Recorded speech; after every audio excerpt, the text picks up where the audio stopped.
SM news के सभी दर्शकों को मेरा जय भीम, नमो बुद्धाय, आदाब, सत श्री अकाल। मैं वीरेंद्र सिंह आप सभी का स्वागत करता हूं एसएम न्यूज द्वारा प्रसारित की जा रही सीरीज बाबा साहेब काशीराम, कुमारी मायावती, बहुजन स्वाभिमान बसपा। आज इस कड़ी में हम बात करेंगे कि बहुजन समाज पार्टी से मुस्लिम समाज को क्या मिला और मुस्लिम समाज बहुजन समाज पार्टी के साथ क्यों जुड़े। इसके लिए हम बात करेंगे कि बहुजन समाज पार्टी जब 1984 में बनी, उससे पहले इस देश में हिंदू मुस्लिम के नाम पर दंगे होते थे। साल में 365 क्या 370 400 दंगे एक साल में हुआ करते थे देश के अलग अलग कोने में, हर कोने में। तो जो दंगे होते थे उसमें भारी तादाद में मुस्लिम समाज के जान माल का नुकसान होता था और दूसरी तरफ जो हिंदू की तरफ से होते थे उसमें ज्यादातर दलित सोते समाज के लोगों की जान माल का नुकसान होता था। तो ये दंगे भारी तादाद में होते थे और ये होते नहीं थे बल्कि सुनियोजित ढंग से ये कराए जाते थे। कराता कौन था? ये सत्ताधारी पार्टियां कराती थीं। और सत्ताधारी पार्टी कौन थी? सत्ताधारी पार्टी पिछले 73 साल में सबसे ज्यादा अगर राज किया सभी प्रदेशों पर और केंद्र में, तो वो कांग्रेस पार्टी ने किया। और कांग्रेस पार्टी ने जो राज किया, ये भी हकीकत है कि वो राज दलित और मुस्लिम के वोट कर आधार पर किया, क्योंकि इसके पास ब्राह्मण, दलित और मुस्लिम समाज का वोट था। उसके आधार पर एक छत्र राज लगातार किया, इनके वोट पर राज किया और सबसे ज्यादा नुकसान इन्हीं का किया। दलित शोषित का किया और मुस्लिम का किया दंगों के नाम पर। खास करके तथाकथित जो ब्राह्मणवादी ताकतें होती थी, उच्च वर्ण के जो लोग होते थे, वो दलित शोषित समाज के लोगों को उत्तेजित करके दंगे की आग में झोंकते थे। और दूसरी तरफ मुस्लिम, तो उनकी तरफ से चाहे मुस्लिम मरे चाहे दलित शोषित मरे, उनको अच्छा लगता था और यहाँ वोट की राजनीति होती थी। दोनों पर फिर वो अपनी मरहम लगाते थे और दोनों पर सहायता के नाम पर दोनों पे अपना वोट बैंक पक्का करते रहते थे। तो वोट भी इन्हीं के लेते थे, दंगे भी इन्हीं से कराते थे, नुकसान भी इन्हीं का होता था। ये लंबा इतिहास रहा है। जब बहुजन समाज पार्टी 1984 में बनी, तो जैसा कि इसका नाम है बहुजन समाज, बहुजन समाज का मतलब SC ST OBC और माइनॉरिटी में मुस्लिम, सिख, ईसाई और बुद्धिस्ट। तो ये सारे मुस्लिम जो भाईचारा, सबसे पहले बहुजन समाज पार्टी ने भाईचारा बनाया और पूरे देश में भाईचारे के आंदोलन चलाए और खासकर दलित शोषित समाज के लोगों को ये बताने का काम किया कि मुस्लिम समाज बहुजन समाज का अंग है, हमारा अंग है, BSP का अंग है। हमें इनके खिलाफ दंगा फसाद नहीं करना, हमें आपस में इनके साथ भाईचारा बनाना है। साहब काशीराम, बहन कुमारी मायावती की बात को दलित शोषित समाज के लोगों ने समझा, माना और जाना और उन्होंने इस बात से कर लिया तहैया कि हम मुस्लिम समाज के साथ दंगा नहीं करेंगे। तो इस तरीके से जहां जहां बहुजन समाज पार्टी मजबूत हुई देश के जिस कोने में, वहां आपस में दलित शोषित मुस्लिम OBC भाईचारा बना, तो वहां दंगे फसाद या तो कम हो गए या बंद हो गए। जब दंगे फसाद बंद हो गए तो उनकी वोट की राजनीति भी समझ में आने लगी। तो कांग्रेस को खास करके, और उस समय की जो सत्ताधारी पार्टियां थी, मुख्यतः तो कांग्रेस ही थी उस समय, उनकी समझ में ये आ गया कि ये भाईचारा अगर इसी तरीके से बनता रहा, दलित शोषित मुस्लिम और OBC, तो ये उनके लिए खतरा हो जाएगा, क्योंकि उनका वोट बैंक भी दलित शोषित और मुस्लिम समाज के लोग हैं, उन्हीं के वोट की ताकत पर वो राज करते रहे। तो उनको ये बात अच्छी तरह समझ में आ गई कि इनमें अगर इकट्ठ बन गया, इनमें भाईचारा पैदा हो गया तो उनकी राजनीति खतरे में पड़ जाएगी, उनकी सरकारें खतरे में पड़ जाएंगी। और बहुजन समाज पार्टी की अगर एक बार सत्ता में आ गई तो फिर इसको निकालना हटाना बहुत मुश्किल होगा। इसलिए फिर उन्होंने ओबीसी के लोगों को तैयार करना शुरू किया और उनके साथ साथ पुलिस और पीएसी के प्रशासन को तैयार किया। तो जो भी दंगा शुरू होते पुलिस पीएसी लगा दी जाती, तो वो दलित शोषित लोगों से भी ज्यादा अगर जान माल का नुकसान किया तो वो पीएसी और पुलिस के लोगों ने किया। इनकी संपत्ति को बर्बाद किया, दुनिया भर के जो है उत्पीड़न किया गया, मारकाट की गई, बलात्कार, ये पुलिस और प्रशासन के माध्यम से ये कार्रवाई शुरू हुई। और पिछड़े समाज के कुछ लोग, तो इस तरीके से जब बहुजन समाज पार्टी ने पिछड़े समाज में भी भाईचारे की शुरुआत से बात की, फिर पिछड़े समाज के लोगों की भी बात समझ में आई, तो हिंदू मुस्लिम दंगे कहने का मतलब है जहां जहां बहुजन समाज पार्टी मजबूत हुई वहां हिंदू और मुस्लिम दंगे होने बंद हो गए। जब ये बात समझ में आ गई तो दोनों के जान माल का जो नुकसान होता था वो नुकसान होना बंद हो गया, भाईचारा जो था कायम हुआ। और इस समय बहुजन समाज पार्टी ने तो समझा पाई अपने दलित शोषित समाज को, और मुस्लिम समाज को भी काफी तादाद में समझाया। जो मुस्लिम समाज के नेता जुड़े, लोग जुड़े, उन्होंने समझाया। लेकिन दूसरी पार्टियों में मुस्लिम समाज का कोई ऐसा नेता ये संदेश लेकर उनके बीच में नहीं गया कि हमें दलित और मुस्लिम का आपस में झगड़ा नहीं करना, क्योंकि उनकी राजनीति इसी बल पे चलती थी। इसलिए ये काम अगर सबसे पहले किया तो बहुजन समाज पार्टी ने जो पैदा किया। अब दंगा फसादों से जो मुक्ति मिली, जो छुटकारा मिला, तो मुस्लिम समाज के लिए एक ये बहुत बड़ी उपलब्धि थी और है और रहेगी कि बहुजन समाज पार्टी के कारण कम से कम जो दंगे होते थे वो बंद हो गए। अब सरकार कराए वो एक अलग बात है। तो सरकार का इंतजाम क्या है?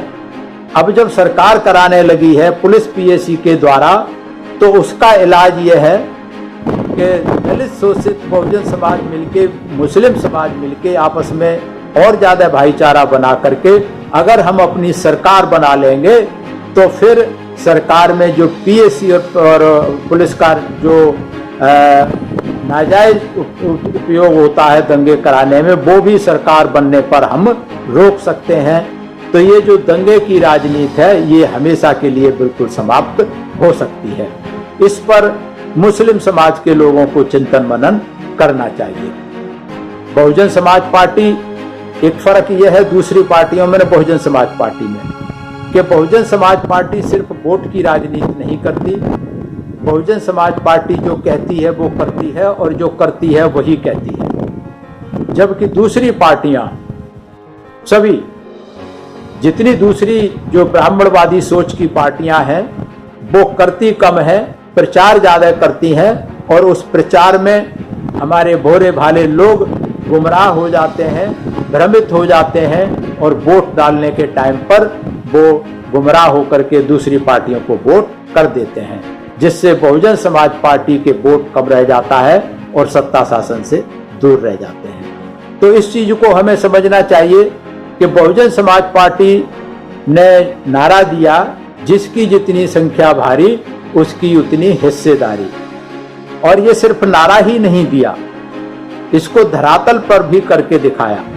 चाहे तो संगठन की बात हो, संगठन में अगर दलित और ओबीसी के साथ में मुस्लिम समाज को बराबरी की भागीदारी हर स्तर पर दी गई है, चाहे विधानसभा हो, चाहे जिला हो, चाहे प्रदेश हो। और जब जब सरकार बनी बहुजन समाज पार्टी की, तो जो टॉप के अच्छे मंत्रालय 2-2, 3-3, 4-4 मंत्री मुस्लिम समाज के रहे, जो कि अपने आप में एक इतिहास है। किसी पार्टी ने किसी भी प्रदेश में या केंद्र में इतने मंत्रालय किसी एक समूह को नहीं दिए जो बहुजन समाज पार्टी ने दिए, और हर तरीके की उनको आजादी दी गई काम करने की, तो बहुजन समाज पार्टी ने जो नारा दिया वो भागीदारी करके दिखाई। और 2002 के अगर यूपी के इलेक्शन की बात करें तो 403 में से 100 स्थानों पर अकेले मुस्लिम समाज को टिकट दिए गए। और उसके बाद हर चुनाव में मेरे पास सब चुनावों के आंकड़े हैं, हर चुनाव में बहुजन समाज पार्टी ने, चाहे तो वो विधानसभा का चुनाव रहे हो चाहे वो लोकसभा के चुनाव रहे हो, हर चुनाव में जनसंख्या से ज्यादा तादाद में मुस्लिम समाज को वोट दिए, वो टिकट दिए, और टिकट भी मुस्लिम बाहुल्य क्षेत्रों से दिए। ऐसे क्षेत्र जहां केवल मुस्लिम और दलित अगर वोट दे दें तो वो जीत जाएंगे। लेकिन विडंबना ये रही कि मुस्लिम समाज का वोटर हमेशा गुमराह होता रहा और ज्यादातर मुस्लिम समाज के जो प्रत्याशी थे वो हारते रहे, क्योंकि मुस्लिम समाज के लोगों ने उनको वोट नहीं दिया। दूसरी पार्टियों के झांसे में आकर भ्रमित होकर के गुमराह होते रहे, जबकि दलित समाज के लोगों ने भाईचारे के तहत उनको वोट दिया। तो मुस्लिम समाज आज इस बात पे चिंतन मनन करे और पिछला पूरा रिकॉर्ड देख ले चुनाव वाइज कि किस पार्टी ने किस चुनाव में मुस्लिम समाज को कितने वोट दिए और कितने मंत्री बनाए। आंकड़ा आपको अपने आप पता लग जाएगा। मैं निवेदन करूंगा कि मेरी बात पर विश्वास ना करें, आप आंकड़े खुद ही देखें तो ज्यादा अच्छा है। अगर हम बात करें, बहुत सारे मुस्लिम समाज के लोग ये कहते हैं कि बहुजन समाज पार्टी भी सांप्रदायिक है, ये बीजेपी के साथ 3 बार सरकार बनाई है, तो आगे कौन सी गारंटी है कि नहीं बनाएगी। बिल्कुल ठीक बात है। इसके लिए मैं बताऊं, साहब कांशीराम ये कहा करते थे कि बहुजन समाज पार्टी के लिए कोई भी जो सीढ़ी बनने के लिए तैयार है, बहुजन समाज के हित में हम उस सीढ़ी का इस्तेमाल करके सरकार बना करके बहुजन समाज का हित सुरक्षित रख सकते हैं। सीढ़ी का मतलब आप समझते होंगे। पहले दूसरी पार्टियों के लोग हमारे नेताओं को, हमारे वोटर को सीढ़ी बना करके सत्ता शासन में पहुंचते रहे और उसे धक्के मार के सीढ़ी को गिराते रहे।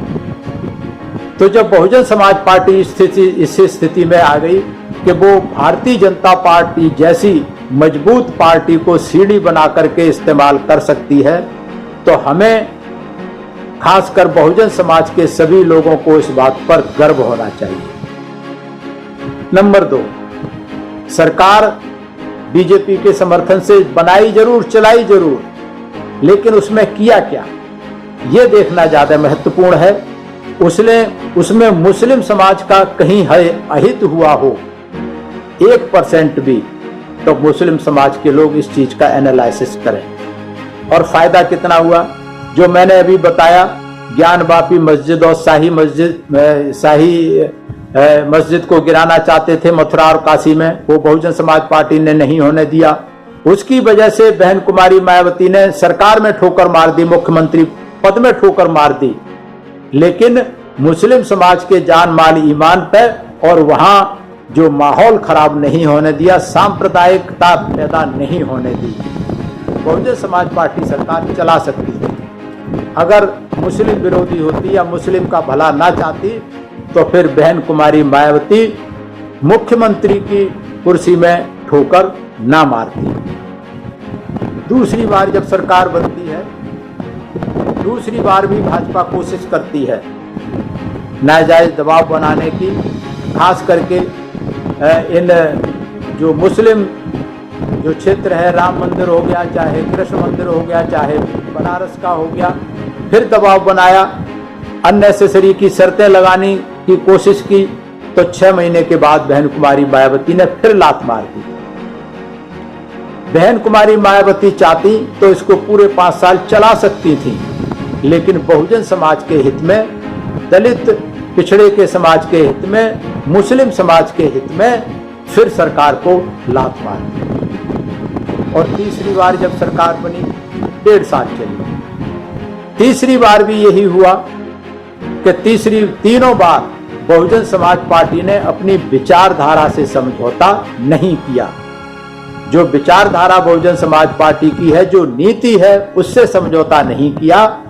तीनों बार कुर्सी गंवाना मंजूर किया, लेकिन विचारधारा से समझौता नहीं किया। इसके बाद आंकड़े में और बता देता हूं कि 3 बार जो सरकार बनाई, इसमें फायदा किसको हुआ, बीजेपी का क्या फायदा हुआ, बीएसपी का क्या फायदा हुआ, ये आंकड़े जानना बहुत जरूरी है।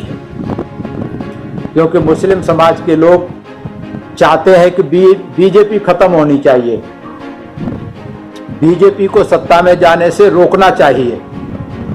तो कौन रोक सकता है?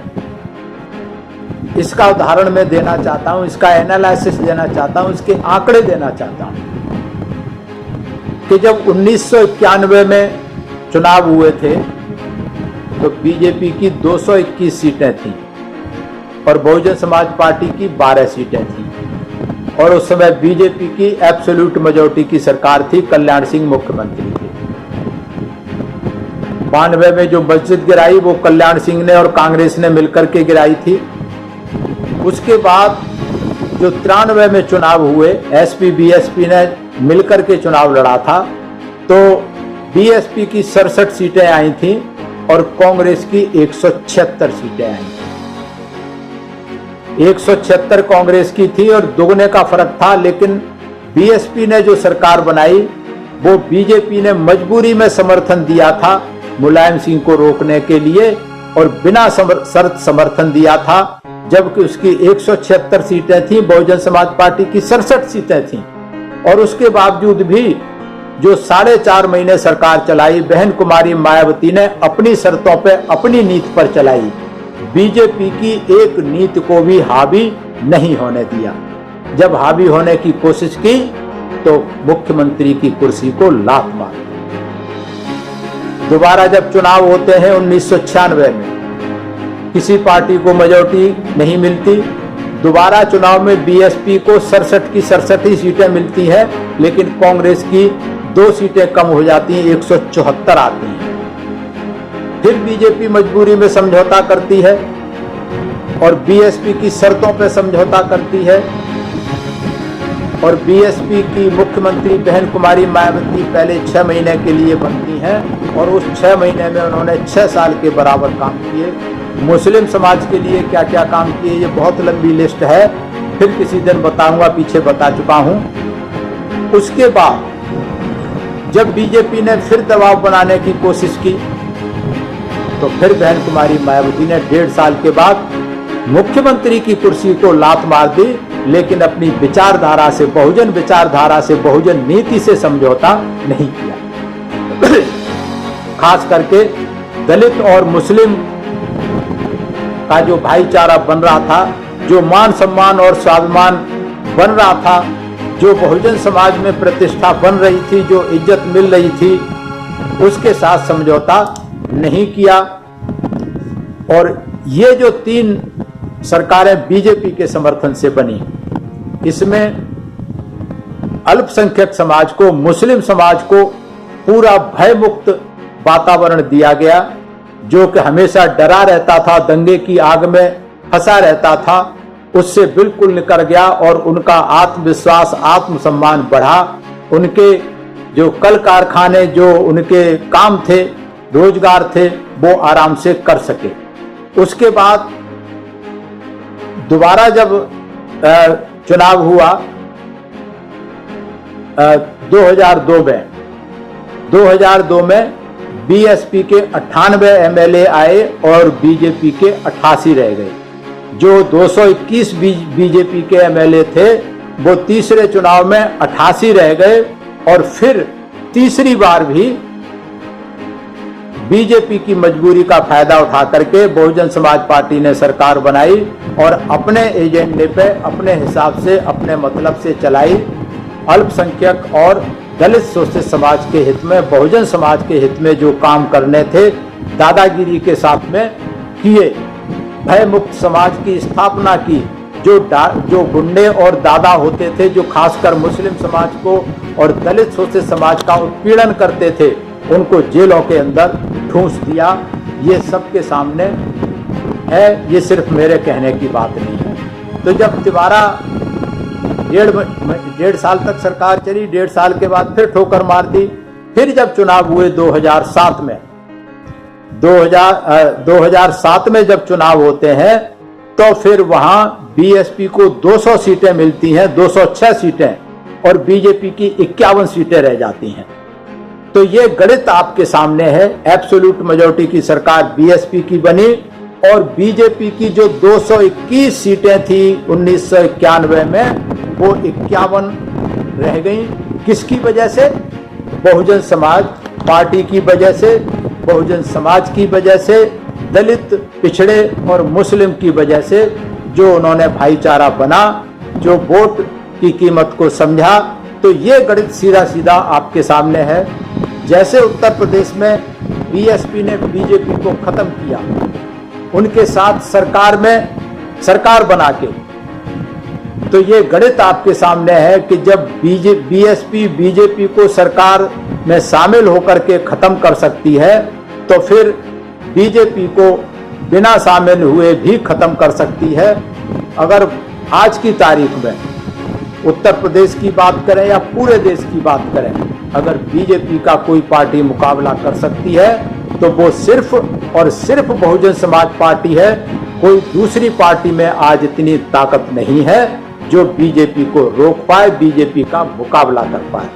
तो ये गणित हमने आपको इसीलिए बताया है कि इन चीजों को समझें, इस हकीकत को समझें, और उस जो दुष्प्रचार किया जाता है मीडिया द्वारा, उस दुष्प्रचार में ना आए कि बहुजन समाज पार्टी मुस्लिम के खिलाफ है, बहुजन समाज पार्टी ब्राह्मण के खिलाफ है, बहुजन समाज पार्टी ओबीसी के खिलाफ है।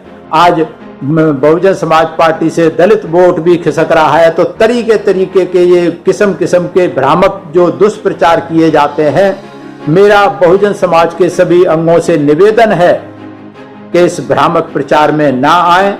बहुजन समाज पार्टी आज भी वोट के आधार पर तीसरे नंबर की सबसे बड़ी राष्ट्रीय पार्टी है, और बहुजन समाज जिसके 85% वोट हैं, अगर 85% में सिर्फ दलित शोषित और मुस्लिम की समझ में आ जाए, ओबीसी की समझ में आ जाए, तो 50% वोट, 85 भी नहीं, हम तो कह रहे हैं सिर्फ 50% वोट मिल जाए, 40% वोट मिल जाए, तो सारे प्रदेशों में, सारे और केंद्र में बहुजन समाज पार्टी की सरकार नहीं होगी। इसलिए समय रहते हुए इस चीज पर चिंतन मनन करें। खास करके मुस्लिम समाज के मेरे सभी बुद्धिजीवियों से निवेदन है कि इस चीज का चिंतन मनन करें, किंतु परंतु छोड़ के कि बहुजन समाज पार्टी ने क्या दिया है, ये है वो है। जब नसीमुद्दीन सिद्दीकी थे तो मैंने देखा मुस्लिम समाज के ज्यादातर लोग हमेशा नसीमुद्दीन सिद्दीकी का विरोध करते रहे कि इसको क्यों नेता बना दिया, वो भी तो मुस्लिम चेहरा था। तो इस तरीके की किंतु परंतु छोड़ करके कांग्रेस से आज तक किसी ने सवाल नहीं पूछा कि इनको क्यों, जो बने चले आ रहे हैं 70 साल से, उनको क्यों नेता बना दिया, उन्होंने मुस्लिम समाज के साथ में क्या किया है, आज तक किसी ने सवाल नहीं पूछा। लेकिन बीएसपी से जरूर किंतु परंतु करते रहे हैं। तो मेरा सभी बहुजन समाज के लोगों से निवेदन है, अपील है कि किंतु परंतु का समय नहीं है, अब चिंतन मनन का समय है। करो या मरो की स्थिति है। अगर हम 2022 में चूक गए, 2024 में चूक गए, तो फिर देश में दोबारा चुनाव नहीं होंगे। और जो एनआरसी लागू कर दिया है, एनआरसी में नागरिकता कानून, जो आरएसएस की सोच है कि मुस्लिम अगर इस देश में रहें तो हिंदू बन के रहें, दलित इस देश में है तो हिंदू बन के कोई हकूक ना मांगे, और नागरिकता कानून 2024 के बाद सख्ती के साथ लागू किया जाएगा।